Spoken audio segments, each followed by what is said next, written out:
وما من دابۃ فی الارض الا علی اللہ رزقها، زمین پر چلنے رینگنے والی کوئی شے نہیں جس کا رزق اللہ کے ذمہ کرم پہ نہ ہو، اس نے اپنے ذمہ کرم پہ سب کچھ لیا ہوا ہے۔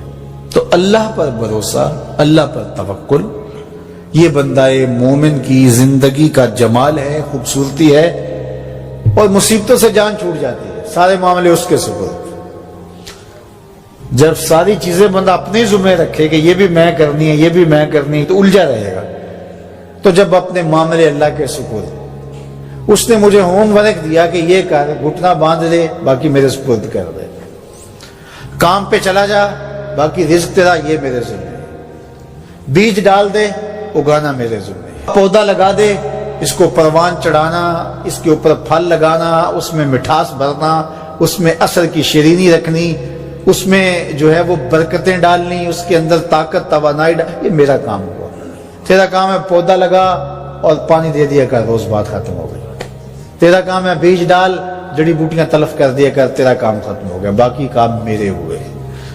تو جب بندہ اس پہ ڈال دے، اللہ اکبر، تو پھر زندگی سوکھی ہو جاتی ہے، مصیبتوں سے بندہ چھوٹ جاتا ہے۔ توکل زندگی کا خوبصورت اسلوب ہے۔ تو حضرت سہل بن عبداللہ تستری فرماتے ہیں کہ توکل یہ ہے کہ ایسے ہو جاؤ جس طرح غسال کے آگے میت ہوتی ہے تو غسال اس کو جدھر حرکت دیتا رہے وہ ادھر حرکت کرتا رہتا ہے، وہ نہیں کہتا کہ پہلے یہ دھو اور پہلے یہ صاف کر اور پہلے یہ دھو۔ غسال کا کام ہے، اسے پتہ ہے تیرا کام ہے جدھر وہ تیرا رخ پلٹے ادھر تو پلٹتا جا۔ تو کہا تو اس کا بندہ ہے اور وہ تیرا رب ہے، تیری ضروریات کو کیسے پورا کرنا ہے، کون سی چیزیں تجھے دینی ہے، کون سی نہیں دینی، کون سی چیز کب دینی ہے، یہ اس کا کام ہے۔ اس لیے تو جو اس کا حکم ہے اس کو پورا کرتا رہے، ایک مطیع فرما بردار بندے کی طرح، باقی تیری ضرورتیں اس کے ذمہ کرم پہ ہوئی، تیری زندگی سوکھی ہو، خام خواہ اپنے آپ کو مشقت میں نہ ڈال، یہ توکل ہے۔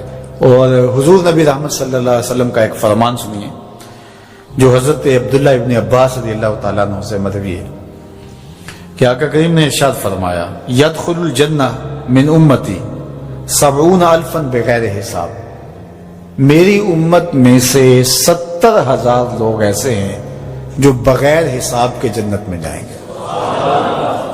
اب وہ لوگ کون ہیں؟ هم الذین لا یسترقون ولا یتطیرون، یہ وہ لوگ ہیں کہ جو پھونک جھاڑ نہیں کرتے۔ یہ ناجائز پھونک جھاڑ، یہ وہ ہوتا ہے وہ بابوں کے پاس رش لگا ہوا ہوتا ہے، وہ پتہ نہیں کیا کیا پڑھ کے پھونکے لگا رہے ہوتے ہیں، اور کچھ لوگوں کا تو کام ہی انہیں ہر اتوار کو جانا ہی ہوتا ہے، اتنے مسائل ان کے ہوتے ہیں کہ بس جان ہی نہیں چھوٹتی ان کی۔ اور ایسے جاہلوں کے پاس، ایسے نکموں کے پاس کہ جو شرکیہ کلمات پڑھتے ہیں۔ تو فرمایا جو 70,000 لوگ بغیر حساب کے جنت میں جائیں گے، یہ کون لوگ ہیں؟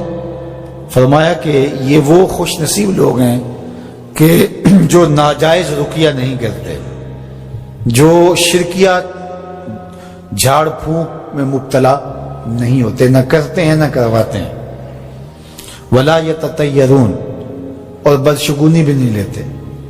بلی راستہ کاٹ گئی تو آج میرا کام خراب ہو گیا، آج صبح فلان نحس مجھے مل گیا تو آج جو ہے وہ یہ مسئلہ ہو گیا، آج یہ ہو گیا، آج یہ ہو گیا، انہی چکروں میں رہتے ہیں۔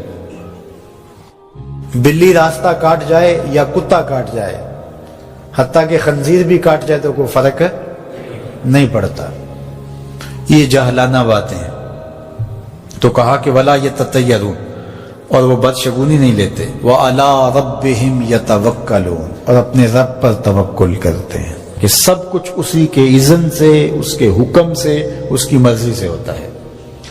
تو کہا میری امت میں سے 70,000 لوگ بغیر حساب جنت میں جائیں گے اور وہ ان خوبیوں کے حامل ہوں گے۔ تو اللہ پر توکل سیکھ لیں تو یہ دولت، یہ عظمت اور یہ سعادت نصیب ہوگی۔ حضور علیہ السلام نے ارشاد فرمایا، جس نے کسی شخص کی مصیبت کو دور کیا، کسی مومن کی تکلیف کو دور کیا، وہ تکلیف کسی بھی قبیل سے ہو سکتی ہے، وہ بیماری تھی، اس کے علاج میں مدد کی، اس نے کہیں جانا تھا، سواری پہ بٹھا کے لے گیا، وہ بھوکا تھا، اس کو کھانا کھلا دیا. اس کی جوان بچی تھی اور گھر کی دہلیز پہ بوڑھی ہو رہی تھی، اس نے شادی میں مدد دے دی. اس کی کوئی بھی تکلیف، کوئی بھی مصیبت جس میں وہ پھنسا تھا، اس سے اسے نکالا. اللہ تعالیٰ اس کے لیے دنیا اور آخرت میں آسانیاں پیدا کرتا ہے. اگر آپ یہ چاہیں کہ میری زندگی سہل گزرے تو لوگوں کی زندگیوں کو سوکھا کر دو. بعض اوقات ہمارے رویوں سے لوگ اوکھے ہوتے ہیں. ایک بندہ مجھے کہنے لگا کہ بڑی پریشانیاں ہیں، تو میں نے کہا اللہ کی مخلوق کے لیے آسانیاں پیدا کرو. تو اس نے کہا میں تو کسی کو کوئی تکلیف نہیں دیتا. میں نے کہا کہ آپ کے گھر کے سامنے گلی کتنی چوڑی ہے؟ تو وہ کہنے لگا 12 فٹ کی گلی ہے. تو میں نے کہا کہ آپ نے جو تھڑا بنایا ہے وہ کتنا آپ نے بنایا؟ کہتا 3 سیڑھیاں. تو میں نے کہا کہ یہ اللہ کی مخلوق کو تکلیف نہیں ہے؟ 12 فٹ کی گلی ہے، لوگوں کی بیچاروں کی کبھی گاڑیاں بھی گزرتی ہیں، جنازے بھی گزرتے ہیں، اور تم نے 3 سیڑھیاں اس گلی کے اندر رکھی ہوئی ہیں اور تم سمجھتے ہو کہ میں کسی کو تکلیف نہیں دے رہا. تم لمحہ لمحہ اللہ کی مخلوق کو تکلیف دیتے ہو.